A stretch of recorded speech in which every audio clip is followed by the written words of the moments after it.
और पाकिस्तान की जेल में बर्बरता का शिकार हिंदुस्तानी सरबजीत सिंह 23 साल बाद देश तो लौटा, लेकिन उसके जिस्म में जान नहीं थी। सरबजीत लाहौर जेल में वहशी हमले के बाद करीब हफ्ता भर तक अस्पताल में नीम बेहोशी की हालत में पड़ा रहा और बुधवार देर रात उसकी सांसों की डोर टूट गई। लेकिन सरबजीत अकेला नहीं है। सरहद के दोनों तरफ जेलों में ऐसे सैकड़ों कैदी बंद हैं जो सजा काटने के बावजूद सालों से वतन वापसी के इंतजार में हैं। यह आतंकवाद, जासूसी जैसे संगीन आरोपों के साथ ही सीमा पार भटक जाने के मामलों में सजा याफ्ता हैं। इनके घर वालों को या तो इनकी सुध नहीं है या हताश हो चले हैं। इन्हीं सरहद पार बदनसीबों पर देखिए हमारी संवाददाता स्मिता शर्मा की यह खास रिपोर्ट। और भी हैं सरबजीत।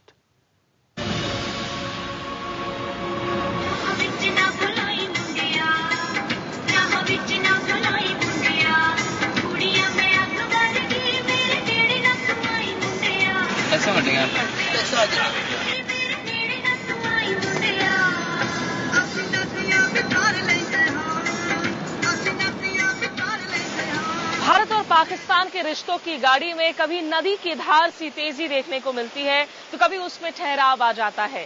इन संबंधों में जितने कूटनीतिक और सियासी दांव पेच है, उतने ही संजीदा हैं इसके मानवीय पहलू भी। और इन्हीं पहलुओं को समझने के लिए आज हम रुख कर रहे हैं जम्मू के पठानकोट के इस माधोपुर इलाके से करीब 20 किलोमीटर दूर लखनपुर के आसपास के गांव का, जहां हम सुनेंगे उन लोगों की दास्तां जिन्हें मिली भारी सजा सीमा पार जाने की।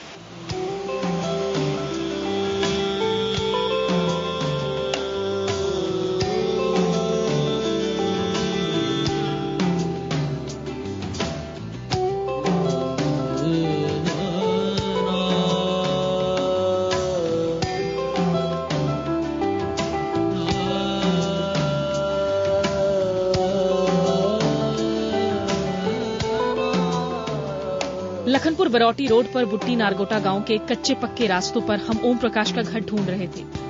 हमें पता चला था कि ओम प्रकाश 1998 से पाकिस्तान की किसी जेल में कैद है।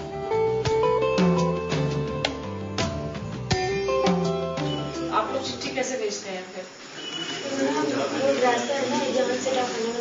ओम प्रकाश की 20 साल की बेटी सुदेश बाला को देखकर लगा मानो सालों हुए सुकून की नींद भुलाए हुए। सुदेश से 1 साल बड़ी ओम प्रकाश की दूसरी बेटी मानसिक तौर पर असंतुलित है।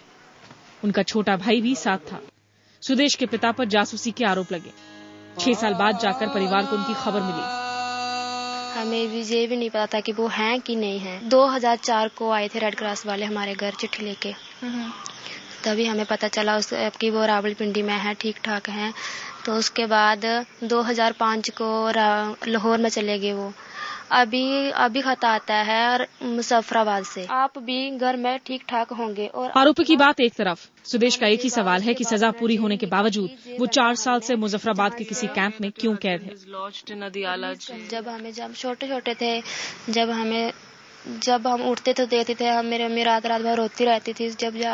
जब उनका मम्मी तो सोती नहीं थी। खत आ रहा है ना कि हमारी गवर्नमेंट को बोलो कि मुझे छुड़ाया जाए इधर से, मैं बहुत बीमार हूँ, मेरे गले में पता नहीं कुछ निकला हुआ है, मैं जहाँ पे ठीक नहीं हूँ, मेरी हालत बिल्कुल ठीक है, पता नहीं वो जाते हैं कि हमें अपना बतानी नसीब हो जाए, उधर हम पता नहीं हम घर पहुँच भी पाएंगे। उन्होंने तो उम्मीद ही छोड़ दी है।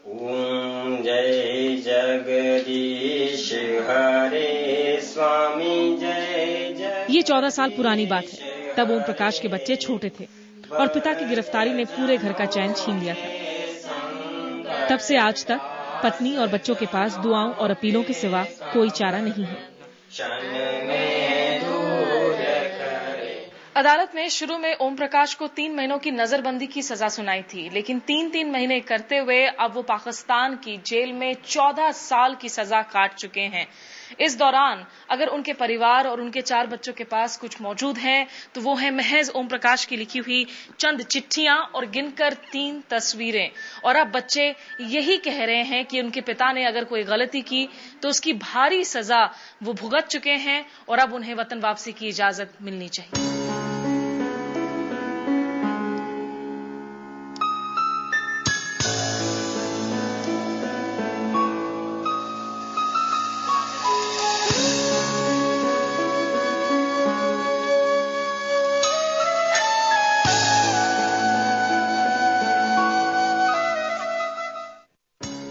ओम प्रकाश के घर से कुछ ही फासले पर मौजूद रामराज का परिवार कमोबेश खुशकिस्मत निकला। 8 साल तक लाहौर की कोट लखपत जेल में सजा काटने के बाद रामराज घर लौट आए। पाकिस्तान के गुजरांवाला में रामराज जासूसी के इल्जाम में पकड़े गए थे। 3 बच्चों के पिता रामराज आज भी जेल के दिनों को याद कर कांप उठते हैं। वो मेडिकल कराने में ले जाते थे हॉस्पिटल में। इधर लाहौर में हॉस्पिटल है, गंगाराम अस्पताल, उधर ले जाते थे। उधर चेक कराते थे, बीमार हो जाता था मैं, उधर चेक करवा के दवाई खिला के फिर 1 हफ्ते के बाद फिर वो दोबारा मारपीट शुरू कर देते थे। नर्सरी 4 नंबर पार्क है उसी में। तो उस वक्त एक कमरे में ना कोई 8-8, 7-7 बंदे, 10-10 बंदे बंद किए होते थे।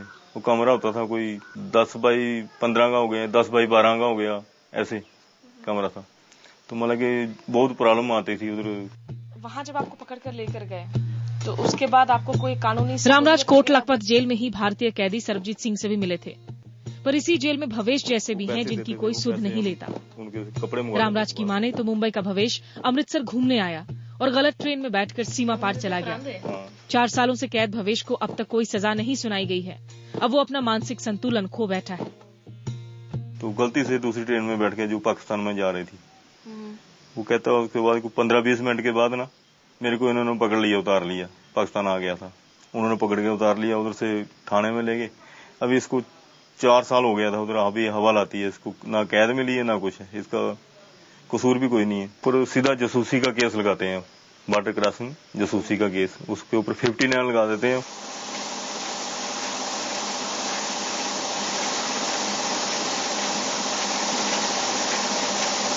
रामराज आज आटा चक्की में काम कर जिंदगी बसर कर रहा है, तो क्या वक्त का पहिया भवेश जैसे उन लोगों के लिए भी घूमेगा जिन्हें सरहद पार भटकने की सजा मिली?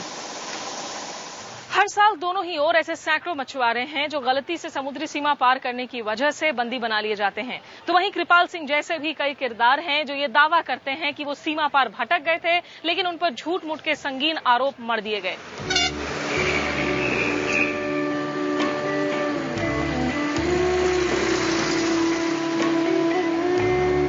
पठानकोट के बाद हमारा पड़ाव था गुरदासपुर।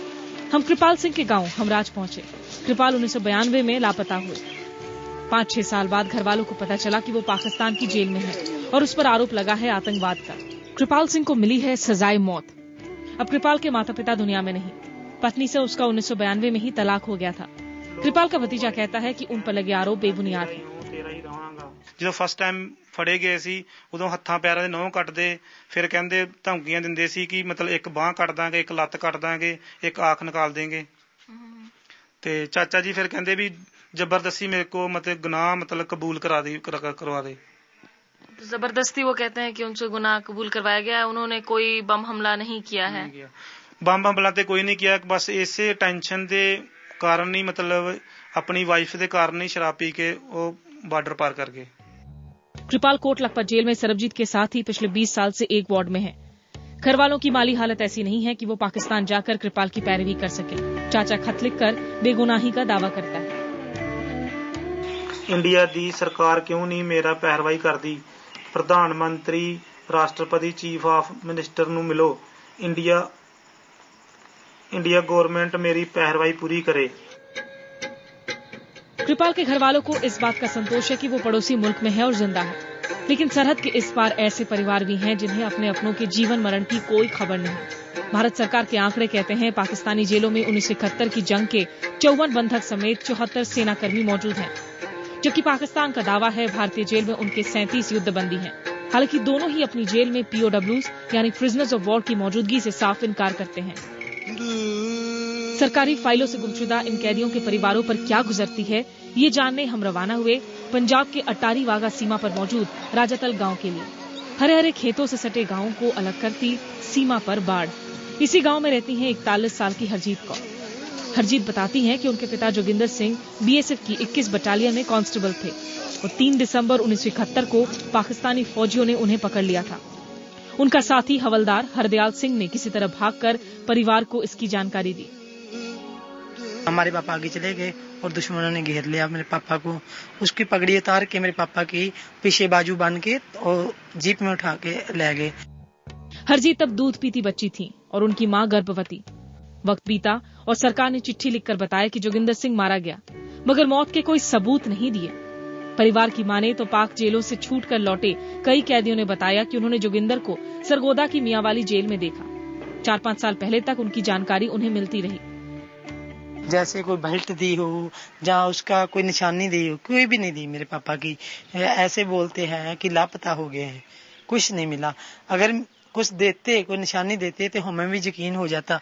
लेकिन बाद में जो आदमी आए, 1-2 आदमी आपको बताए जो मैंने एड्रेस, उन्होंने बताया कि एक बार तो लाहौर में मिले थे जब पेशी के लिए आए थे, एक बार लखपत जेल कमरा नंबर 3 में हमारे पापा को देखा गया। इसलिए हम बोलते हैं कि हैं चंगे से अच्छे ही, अच्छे से चंगा है, कौड़ा भी ही दे, मीठा भी से। जब उनको वहाँ पकड़ लिया गया और सरकार ने कहा कि उनकी मौत हो गई है, आपका दिल मानने को तैयार था? नहीं, आपका दिल नहीं मानता। सब तन खायो मारा चुन चुन खायो मास। हरजीत की बहन ने कभी अपने पिता को नहीं देखा। मानसिक बीमारी से ग्रस्त उन्हें लगता है उनके पिता काम पर गए हैं। मां शुगर से पीड़ित हैं। परिवार को मलाल है कि जोगिंदर के जिंदा होने की बात सरकार ने आज तक नहीं मानी।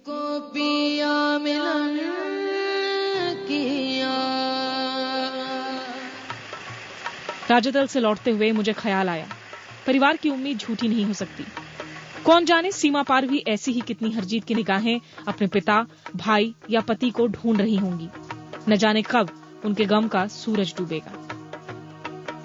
आखिर इस शब के हमसफर फैज न जाने क्या हुए, रह गई किस जगह सबा, सुबह किधर निकल गई। ये जान पाना मुश्किल है कि कौन निर्दोष है, किसका गुनाह कितना बड़ा है। लेकिन भारत पाक कैदियों का मुद्दा एक मानवीय और न्यायिक मुद्दा है और इसे आपसी पेचीदा संबंधों के भंवर से अलग रखते हुए संवेदनशीलता के साथ देखने की जरूरत है। विजय प्रणय दास के साथ भारत पाकिस्तान सीमा पर वाघा बॉर्डर से स्मिता शर्मा, IBN 7।